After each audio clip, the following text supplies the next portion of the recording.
Hey guys, this is Gerard, This is Frank. This is Ray. This is Mikey. and we're My Chemical Romance, and we're here to talk about our new album, The Black Parade. The end was basically this song where I think when we butted that up against Dead, I think we realized we were making a really theatrical record that was also going to be very big. We wanted something, I think, we wanted the end to feel a little bit like the beginning of The Wall. There's a song called In the Flesh, ? Because it reprises later in the record. But we wanted it to feel very much like that kind of beginning, like that you were about to get taken on a journey. And I think that's why that that song is so big. And it tells a story right away. I think it just kind of pulls you in to this story. So. Yeah, that's like you said, that song definitely set the tone of the record. Of the entire record. We had written it in New York at SIR Studios, and as soon as all the drums and all the guitars kicked in really loud from that first acoustic guitar that starts, like we knew that we were onto something big. I'll serve it in drag. You've got front row seats to the penitence bar. When I grow up, I want to be.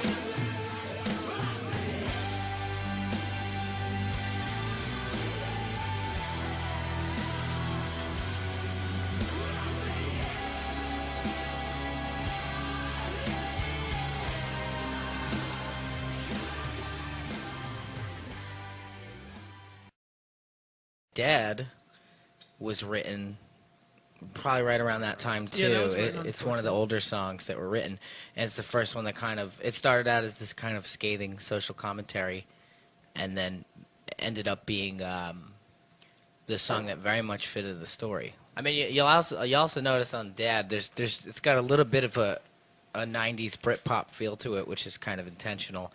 It was inspired by Mr. Blue Sky. Mr. Blue Sky by Electric Light Orchestra, but there's definitely some moments of Blur in there and Pulp a little bit. It's definitely got kind of a Britpop vibe, which, is something that I've wanted in some form to appear in the music at one point in our career. So it's cool to have that in there. And, it fits really great after the end because it launches you right into this story. It definitely has that Britpop, like, bouncy feel. Yeah, the bounce, the meter of the song.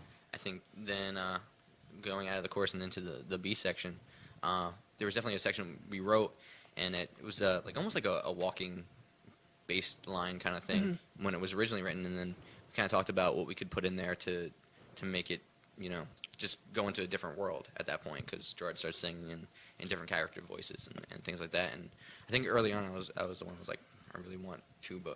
Yeah. And I wasn't sure why. I think Frank had heard horns, and I think it's because the section almost reminded us of Sgt. Pepper's. Yeah.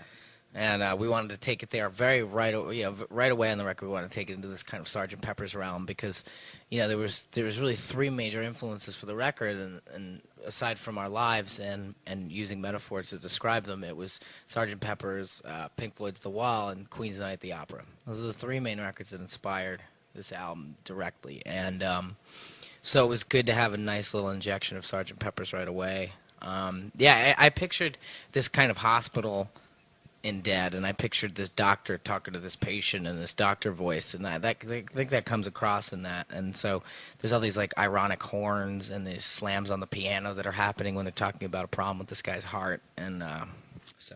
What I love most about Dead is that huge ending, because it's like a tribute to all the bands that we all love, like the Beatles, Oasis, Blur. Like, it's just this great, it kind of like refrains the song, and it's like, I don't know, it's just a moving part. It's a really celebratory ending. It's kind of this la la la sing along, and the melody just I guess kind of struck us when Gerard came up with it. Yeah, it was. Yeah, I mean, it was great when we first played it in the studio. Like, that was one of the most fun sections because it was like really kind of like the first time where me, Gerard, and Frank actually sang together, and it just sounded so huge. All of us singing the laws together, and it was just really fun. It was just like this huge gang vocal to finish off the song, and it's just a great way to finish it.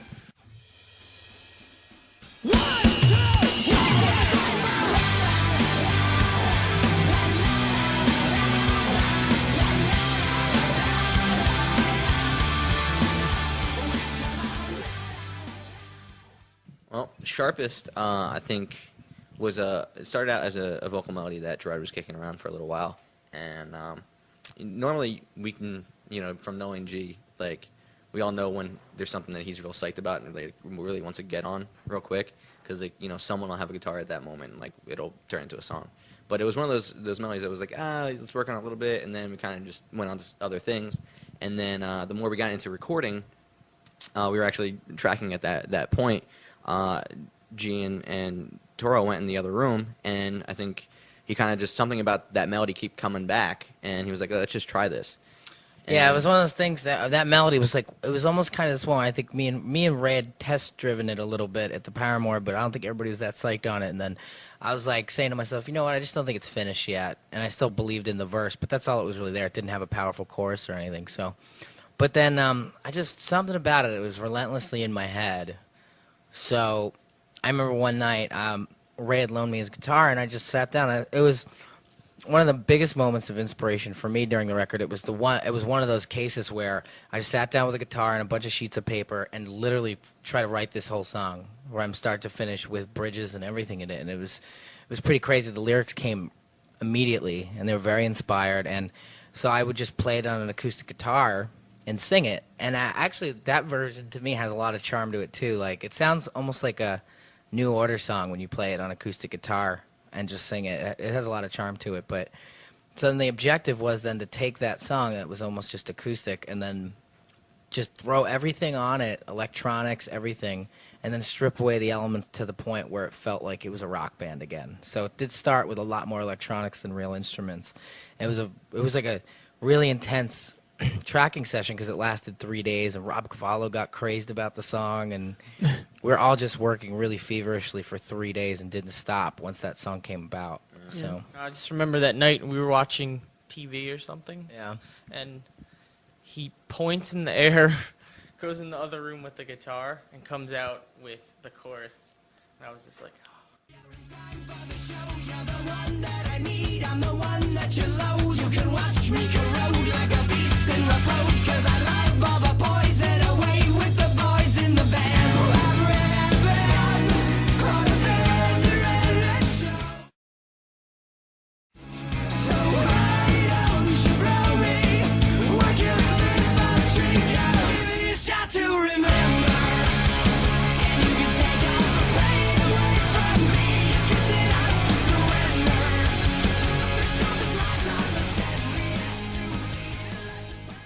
We wrote for a while Right. before even starting in New York. We wrote while on tour. I think we started in Warped Tour in the summer.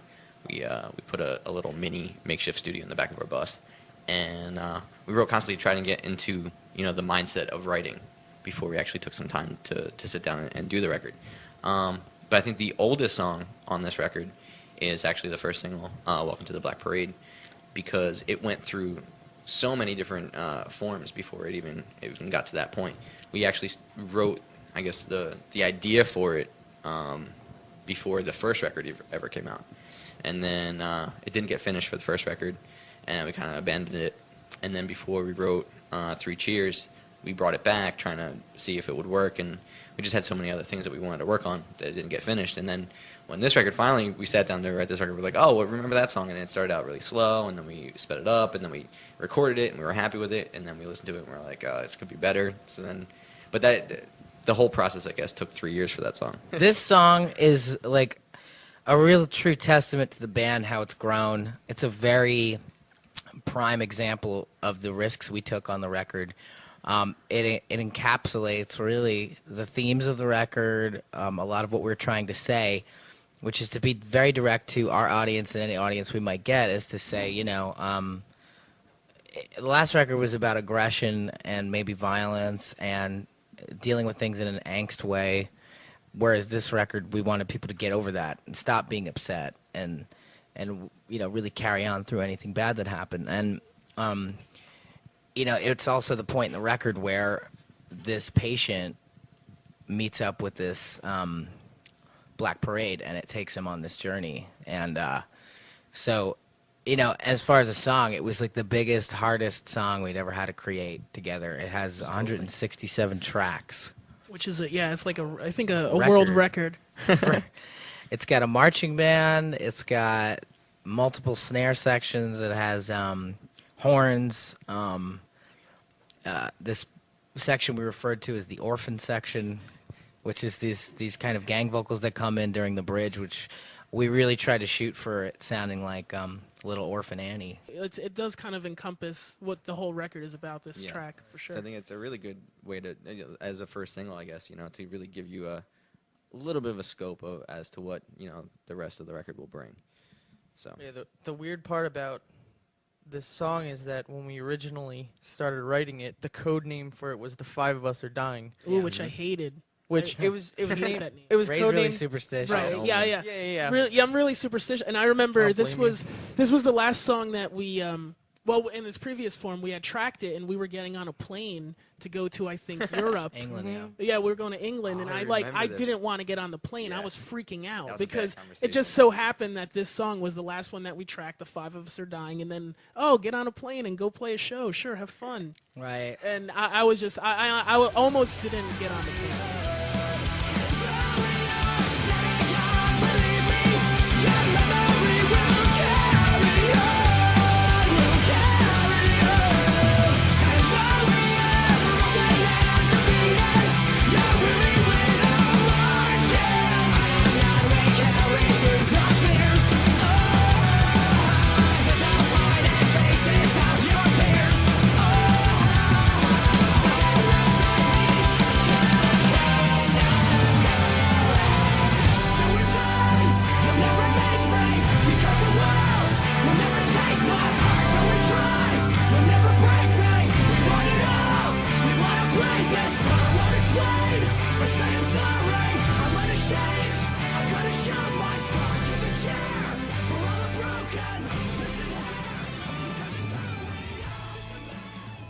I Don't Love You is the song that follows Black Parade.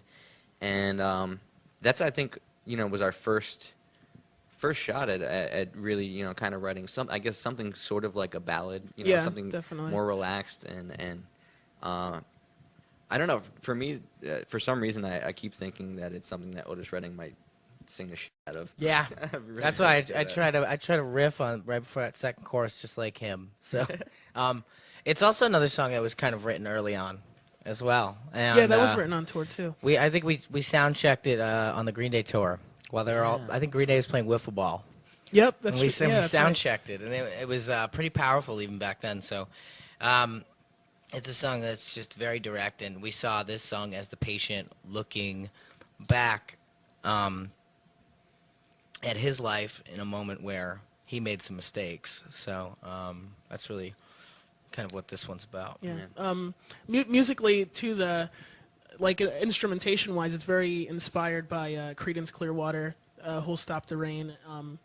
There's B3 organ in it, which just kind of fills out the sound real nice. But it's kind of interesting because this song, compared to Black Parade, feels much smaller. But I think that actually works on the record because Black Parade feels so big, and you kind of need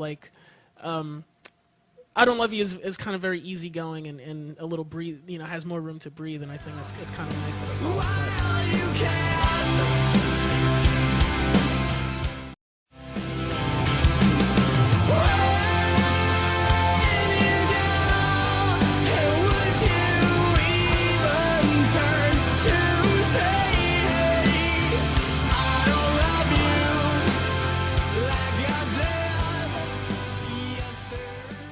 House of Wolves was written in the Paramore house at a dark time in the writing process. I think we were kind of all felt a little spent by just things that were going on, personal issues, and just we really put a lot into writing a lot of those songs, up until that point. And I think we were kind of just at a point where it was like, all right, we need some time to breathe.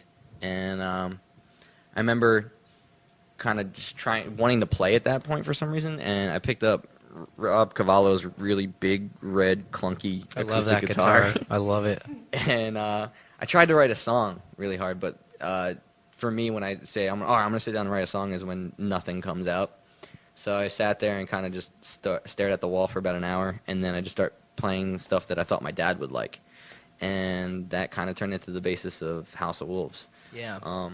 I remember him playing this thing, and I walked in, and it almost reminded me of a really early Smith song. The way he was strumming the verses were it was kind of when the Smiths would try to do these rockabilly songs. There's one in particular. The name escapes me, but initially the chords were extremely catchy, and so, but naturally, like the vocal melody that went along with it was very Morrissey-like, and then we kind of just kept building on it from there. And we ended up with all these really great sections we'd always wanted to use in songs, like this almost like pseudo Detroit Rock City section, and then this middle section, which is just this ripping kind of, I don't even know how rhythm and blues, like with stops and like shouts, and it's just really crazy. So It's like if Motorhead and the Stray Cats were Yeah, hanging a out in little a bit. club, Yeah, that's a good playing the jukebox, that song They were would just come hanging out. knocking each other's teeth out. Yeah. That's what this song would be. It's my guess. favorite. Oh, yeah, yeah, The yeah. Looney Tunes thing. Yeah. It's totally, and it's weird too because I remember when Gerard was writing the lyrics and just the music kind of lent itself to this, like the song is kind of about sin and hell, and when I remember when hearing it, I pictured like fire and kind of brimstone. I also like the way the song starts. It's kind of like a tom drum thing, something that you could hear like in a jazz club, and I imagined maybe the patient like walking into this like club where there's just like fire and brimstone. And I remembered back to Looney Tunes cartoons. I can't remember the specific one, but there's this one where the character gets like knocked out and he descends into hell. I And think he actually dies. yeah, I can't I remember know of the exactly what it cartoon. is. Yeah. It's a wolf character who dies. Right, he dies and he goes into hell, and it's this jazz club where this jazz band is playing, and it's wolves are playing the music, and it's like there's fire everywhere, and there's horns here and horns there. We should mention too, real quick, that the record is the tightest concept record we've ever done. It's based off the very simple theory of when you die. I'd always like to believe that death comes for you however you want subconsciously, and maybe it's like a manifestation of a strong memory. So for this character, the patient who's dying tragically young in his 30s in a hospital, his strongest memory is of his father taking him to see this parade in the big city when he was a little boy. So that's why death comes for him in the form of this black parade. So when it does finally get to him, he kind of goes on this odyssey of looking back at his life, looking at other people's lives. And this is the one moment on the record, House of Wolves, where I felt that he was maybe getting very afraid that he was going to hell. Like he wasn't sure where he was going, but he's pretty sure that he'd be going to hell. Or maybe he walks into a seedy bar in the afterlife, and he's reminded of the wages of sin. That's what I kind of pictured. This song. And I said ashes to ashes, we all fall down. I wanna hear you sing the praise. I said ashes to ashes, we all fall down. We got in our sands for days. Well, I think I'm gonna burn in hell. Everybody burn a house right there and say what I wanna say. Tell me I'm not nature. Take this to my grave. Tell me I'm a bad man. Take me like straight. Cancer is arguably a collective favorite. Yeah, that's my favorite song Yeah. by far. I think this is my favorite song that actually I've ever heard. Not even just the songs that we've done. I mean, it's by far the favorite that we've ever done. But I think it's probably my favorite song of all time. I think it's the most emotionally impactful song we've ever written. I think we had gotten to a point as songwriters where it's so terrifyingly honest and in your face that it needs to be, but it garners an immediate response from people. People can't help but listen to the song. They can't help but shut up when it's playing, and that's part of the idea. That cancer affects 1 in every 3 people, and it's something that's affected all of us, and it's something we take very seriously. And that's kind of why the title had to be so brutally honest. I think people may argue that the title's heavy-handed or that it's trying to get a reaction out of people, and the only reaction it's trying to get out of people is to face the honesty of it. And I feel that the song's actually very empowering. It was, I don't know if it was difficult to write so much as difficult to perform a little bit, but it was a lot of those takes are really just one of the first 3 takes. It was Rob on piano. I was doing vocals live with him, and it was one of the first 3 takes, and it was, Rob always had this saying that your initial takes are the ones you want because that's your first most honest response. And we then laid the drums over because I felt that in the second verse when those drums come in, it gives you a sense of hope, which the song really needed. It needed a sense of urgency, of hope, empowerment, that I think is in there, and so I think the song was very successful in that regard. It's the most pure form of song. Yeah, it's hard for me to even really listen to it without getting emotional. It's just one of those songs that tugs on whatever that thing inside of you is, and you're struck with the honesty and the beauty and the horrificness of what he's saying, and I think it's something that, in a good way or a bad way, it strikes home with everyone that hears it. Yeah, I think, like I said before too, I think people could argue about the song all they want, but I think some of the greatest songs ever written have been the ones that people argue about, or the ones that people say, well, they didn't have to go that far, and I think we did have to go that far with this song, and I think that's why I'm so proud of everybody in the band for having the courage to put this kind of song on the record. 'Cause the hardest part of this is leaving you.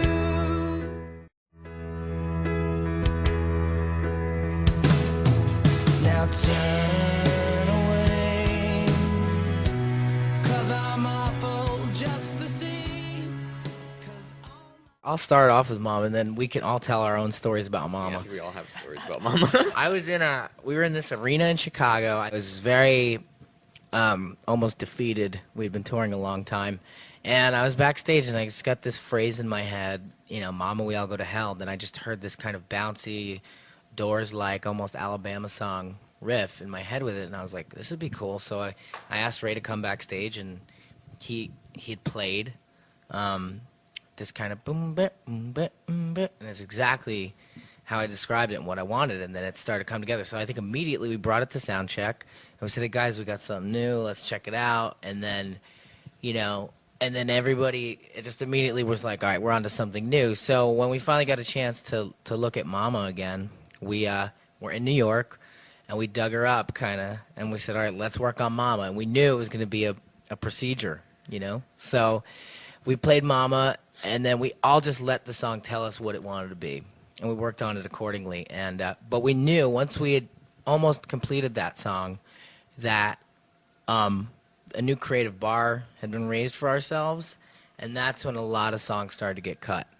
That's when we threw out a lot of songs that were just these simple punk songs, because they weren't going to make it anymore. And we knew Mama fit in very much with the story and this theatricality that we wanted to capture and the grandness. And it's a song that evolved. It was one of the longest songs next to Welcome to Black Parade to track, because so many layers, so many instruments, It needed to be glockenspiels. exactly right. Yeah, everything had to be perfect. Liza Minnelli, who was phenomenal, worked on the track with us and sang this one line that I really wanted, this voice that carried a lot of sorrow and strength, and carried with it a tradition. And the song needed it, because the song was kind of cabaret. The song was has this big chorale ending. It is almost Broadway, and it needed her, and it needed all the elements in the end. So I know everybody has a story about this song. It's one of those songs where you hear like the first couple of bars of it. I remember when Ray and Gerard were kind of working on it. It was like one of those things where sometimes they'll come up with something and it's like, all right, this is gonna be a hard one to write to and write with and find an ending, But this one just kind of just kept going, and it was like, I have all these ideas, all these melodies that I want to, I think should poke their heads at this point and that point, and maybe it should just go downhill here and then come back up with this different thing. And it was one of those songs that just stayed in your head constantly, and you'd stay up at night thinking about. And when we finally got the chance to work on it in New York, it really took off running, I think. It was one of those things where we were like, all right, should we pull back the reins on it? Should we let Mama be, this entity and go off? What should we do? And I think we made the right decision and just let it grow into its own thing. As far as stories go, I think this is the most, theatrical, visual song that tells a story that we've ever done. And man, it's one of my favorites on the record. I just think I'm just so happy and proud that we didn't pull back reins on it. It's like one of those magical moments where you're like, oh, it's all these crazy sections, but it doesn't feel like we were trying to pull the rug out from people. So. Exactly. Yeah, that was one of the concerns too. Was like, all right, we get it. It doesn't confuse us, but anybody else that just listens to it that hasn't lived it yet, are they gonna get confused? And Right. that's the cool thing, that nobody has said that to me yet. I was Right, like, oh, yeah. this is really confusing. I think, people who, people on first listen of that song really do get taken for the ride with it, and there's never, you just really, really lose yourself, like right off the bat, just from the way the first lines of the lyrics are delivered, like you get taken into the trenches, and you're there with this guy who's scared as hell to be where he is right now, and you're there with him through the whole story.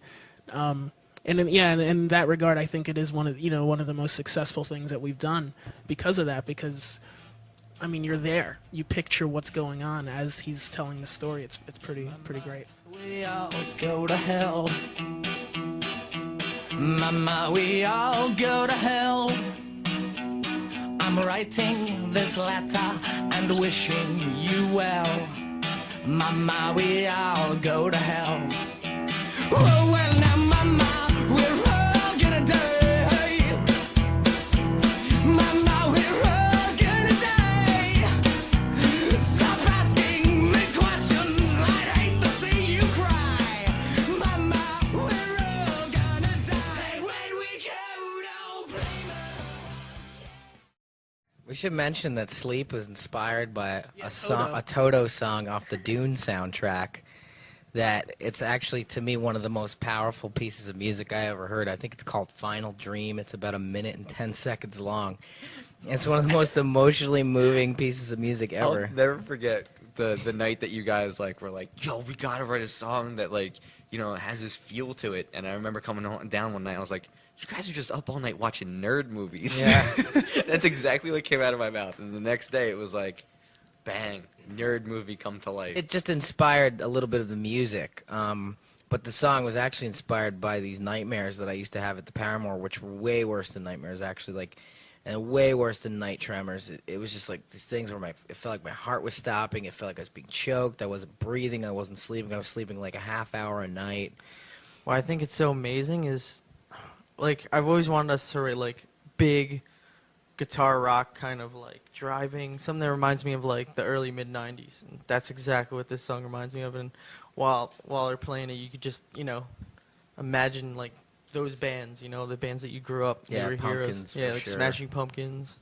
It like Frank had mentioned earlier, it was during a very dark period when we were writing this record, and there were some emotional problems, and it was the culmination of every stress and fear I had, just wrapped into one song. And it's very much about, fear and really just a desire for peace.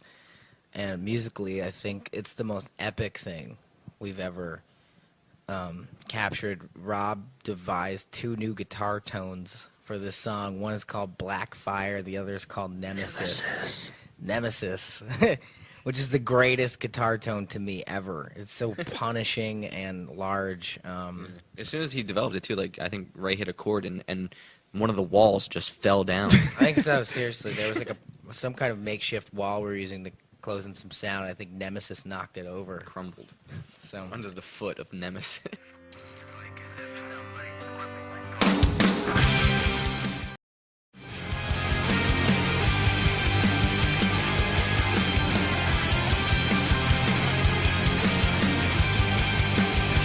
Some say now suffer all the children and walk away a savior or a madman and polluted from gutter institutions.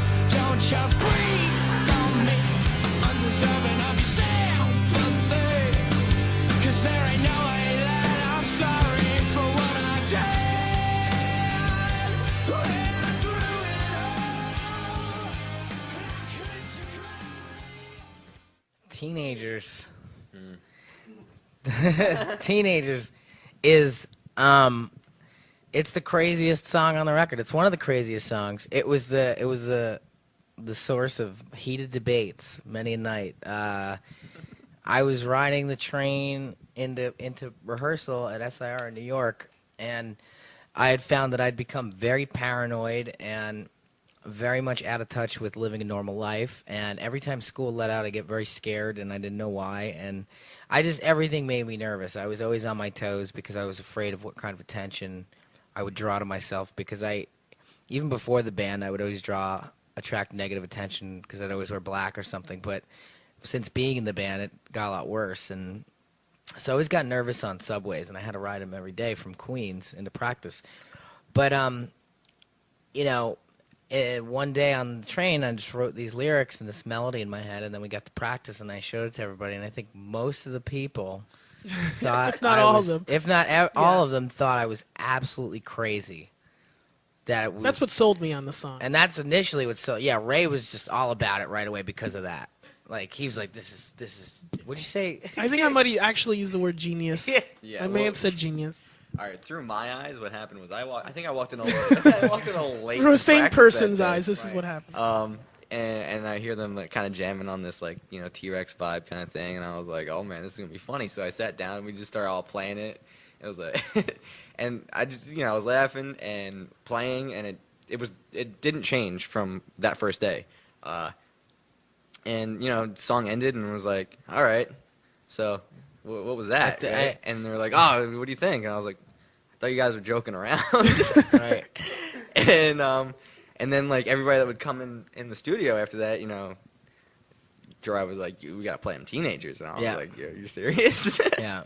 But it was one of those things where like I think that everything changes once you really listen to what's being said, and you really have to really pay attention to what Gerard's talking about and what he's singing about, and then it ties everything in, and it really is a very serious song, and I think it's really important to for this band and for the record. We needed the lyrics to really drive the point home we were trying to say. I mean, it's a very important song because it talks about how teenagers are engendered to violence and how they're watched over and how they're over medicated and how they're a group of people that they feel that a lot of them are made to feel like they can only solve their problems with violence. A lot of them are made to feel invisible, and this is a song that addresses a lot of issues about kids lashing out against other kids, lashing out against society, and it worked. It was one of those things it's like, oh, it's almost crazy enough to work, and it does. So we're all really proud of this one. I think more so than almost as much as Cancer, I feel that this song really shows how much courage that everybody had involved in the project to want to say this in this type of way on the record. As long as someone will bleed, so dark in your clothes, I'll strike a violent pose. Maybe it'll leave you alone, but not me. The boys and girls in the clique, the awful names at the stick. You're never gonna fit in much, kid. But if you're troubled and hurt, what you got under your shirt will make them pay for the things that they did. They said, "Oh, teenagers scared." Disenchanted was written when we were supposed to be practicing for our last headlining tour. Yep. To the US, and we hadn't really written in a really long time because we were just constantly on tour and working and really busy and just didn't have the time to sit down and play together, and it was one of those itches that needed to be scratched or at least maybe shot in the face. So we kind of just all got together and we were like, all right, the songs that we're gonna play, let's just play something else, and we started to write a song, and it became Disenchanted but in a different form, and we kind of incorporated it into the set for the headlining tour. And I think by the end of the tour we were kind of like, oh, this is it's a good song, but we have other stuff we really want to write on, and we kind of just tossed it aside. And remember in the Mikey. Paramore, Mikey was like, oh, we're going to play Disenchanted. We was like, oh, man, Yeah, no. Right, and the thing, like at that point too, we probably had like 18 Yeah, we or had 19 so many songs, and it songs. was just like to us, except for Mikey, to us it was just like another song, and it didn't have anything special about it. And I remember, he would whisper while you were sleeping, Disenchanted, get you to think about it the next day. Mikey always believed in this song, and I'm glad he did because he helped us pull together in the end. Like I remember when Gerard first came up with the initial vocal melody, we were all we were practicing for the headlining tour, and he was just freestyling on the microphone. And then the song just wrote like so It fluid. really did write itself. It's so much that we had to reevaluate it and rewrite it. It was one of those things that you got so inspired so quickly, it wrote itself a little too Little too quickly. fast, yeah. And then we had to kind of be like, no, we need to make a little more structure. It needs to say a lot more than simply the chorus melody over and over again, and which is the way we played it on the headlining tour, but it needed to say a lot more. So we restructured it in such a way that I think it became a way more effective song, and then the first time we heard it tracked, we were blown away. Yeah. And we were so happy that, you know, Mikey had encouraged us to keep pressing on with the song. Yeah, I listened to it like 30 times when it was done tracked. I like grabbed the headphones. Yeah, And I, any like- chance Mikey could get to I was listen like, to it. let me listen to Disenchanted, please. hard it would sting. Yeah, yeah. If I'm so wrong, how can you listen all night long? How will it matter after I'm gone? Because you never learned a goddamn thing. It is the same song with nothing to say.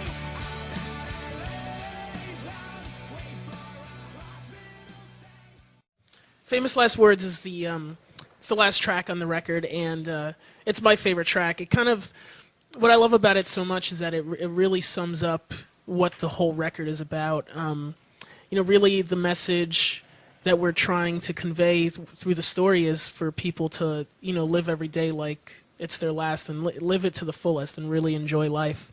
The song has, you know, for me, the most inspiring chorus. The lyrics are, they make me want to wake up in the morning and you know, like, have a great day.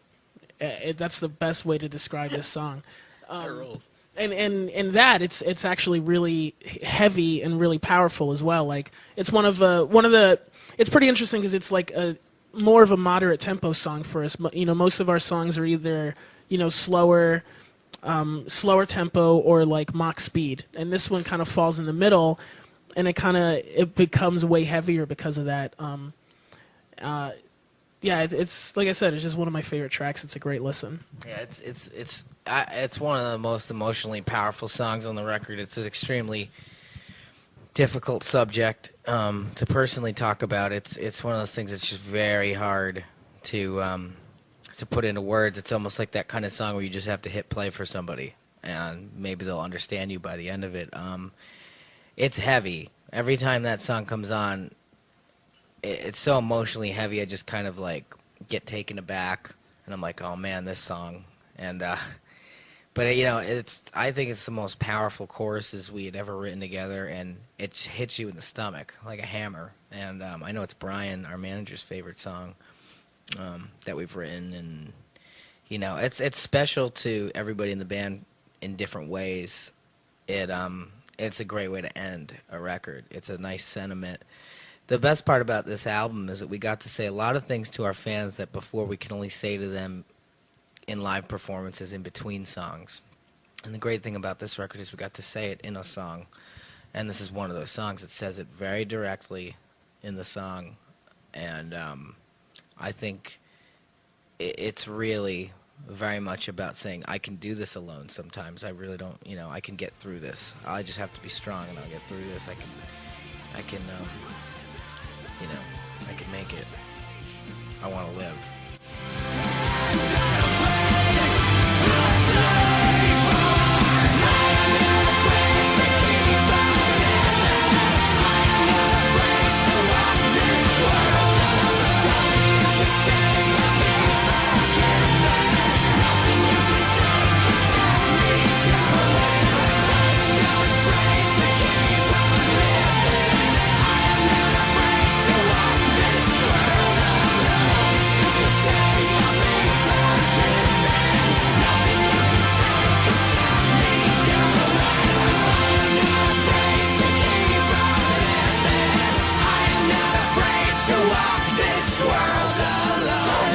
Stay, I'll be forgiven. Nothing you can say can stop me going home.